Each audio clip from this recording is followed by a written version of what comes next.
Leo is sitting on the edge of his bathtub at 7:14 in the morning. He's wearing a pair of gym shorts he's owned since 2019, scrolling his brokerage app while his coffee gets cold.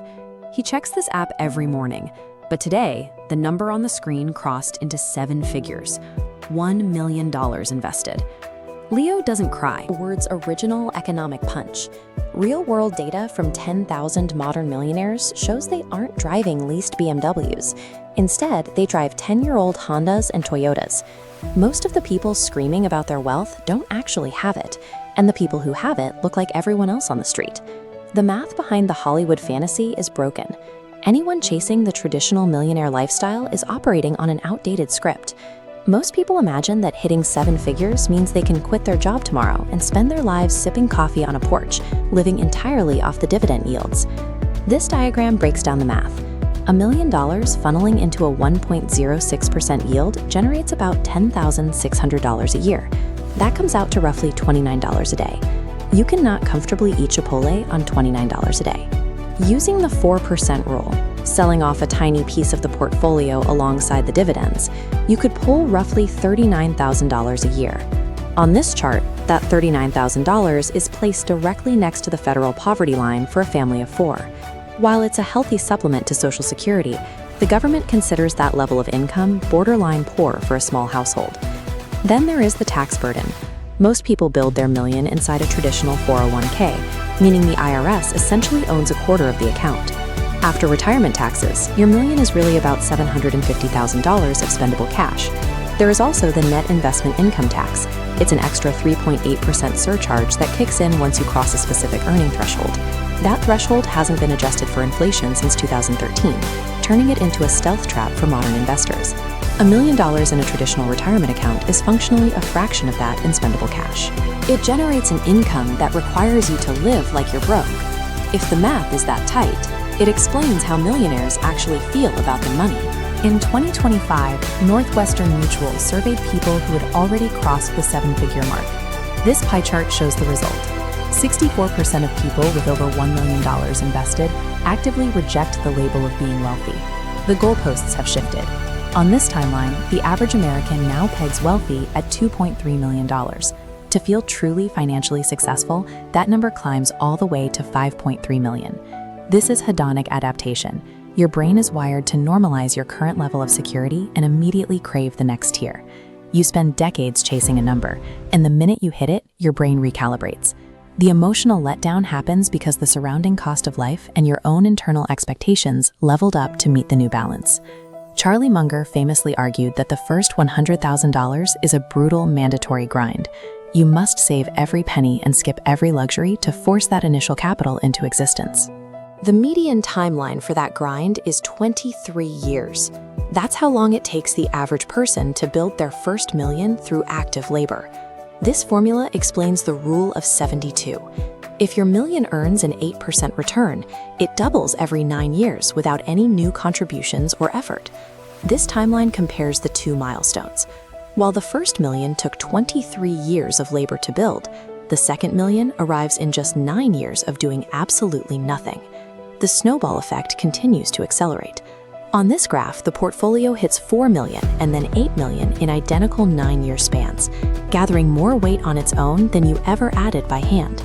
That first million is the exact mathematical threshold where compounding replaces your physical labor as your primary source of wealth. The practical feeling of this milestone is being able to cover a $400 emergency vet bill by simply tapping a credit card without doing the mental math to see which other bills will have to wait. The internal shift is the end of midnight financial panic. You realize there is now a permanent buffer beneath you that didn't exist before. Your external life remains identical. You still drive the same car, buy the same cereal, and mow your own lawn. To the outside world, you look exactly like the version of yourself from 5 years ago. At this level, you take on new, boring responsibilities.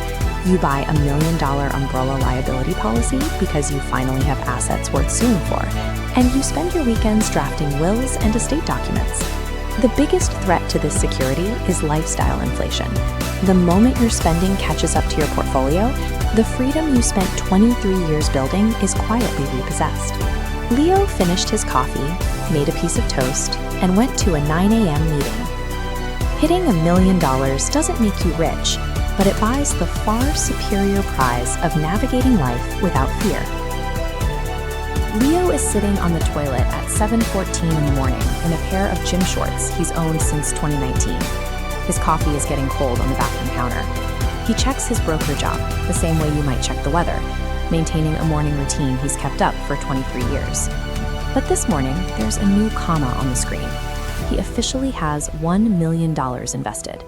He stares at it. He refreshes the app. He doesn't cry, and he doesn't text his wife. He just sits there for a second, says, okay, and gets up to brush his teeth. We've been sold a completely different reaction. For 100 years, the culture has promised that $1 million means you won the game. Television shows were built around it. Songs glorified it, and entire financial industries promised that crossing this line meant a lifetime of yachts, mansions, and early retirement. But the mathematics behind that promise completely fell apart, and nobody updated the script. In 1960, $1 million had the purchasing power of roughly 11 million today. In 1990, it was worth about $2.5 million.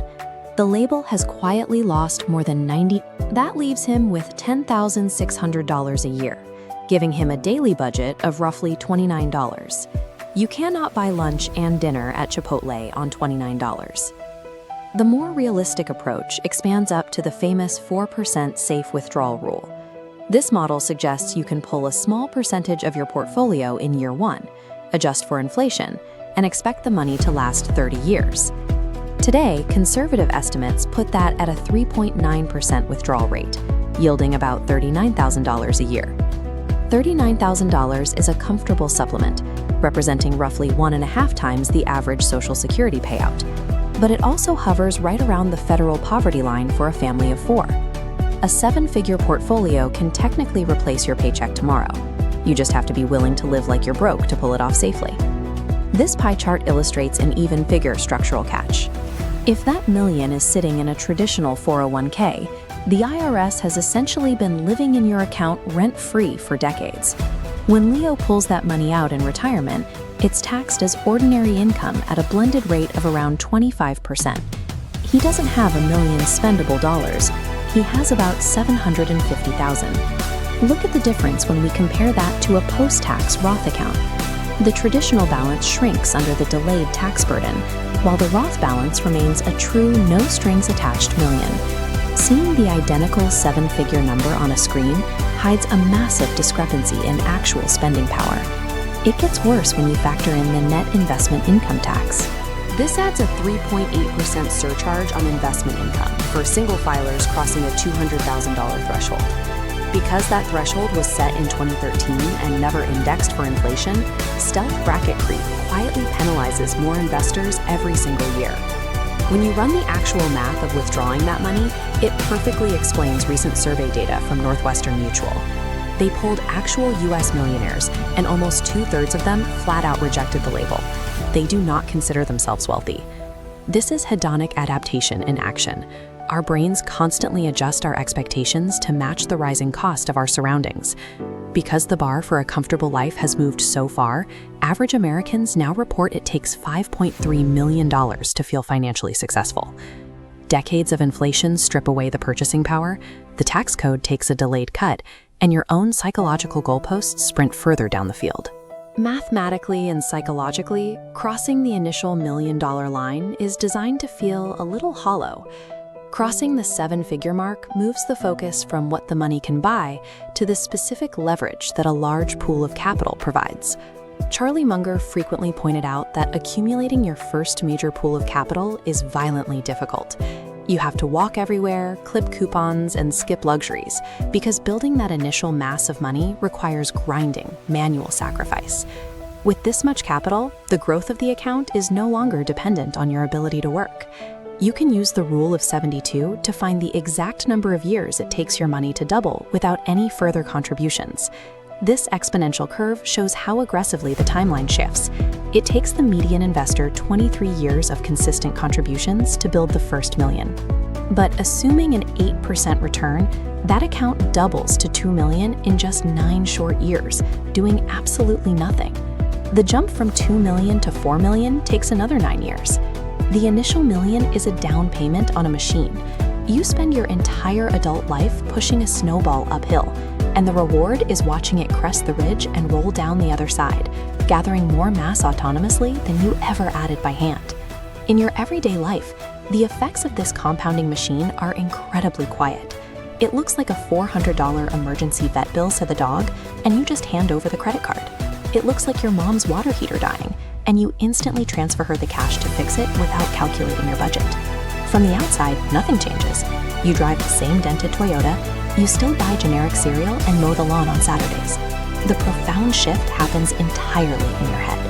The only way to protect this reality is to ruthlessly reject lifestyle inflation. The moment you start scaling up your luxury purchases to match your portfolio size, your new buffer evaporates and you are right back to grinding.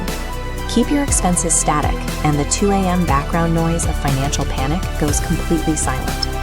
The exhausted voice in your head worrying about what could go wrong gets outvoted by a quiet confidence that you can handle it. Reaching the milestone means your money is finally earning more in a year than you are.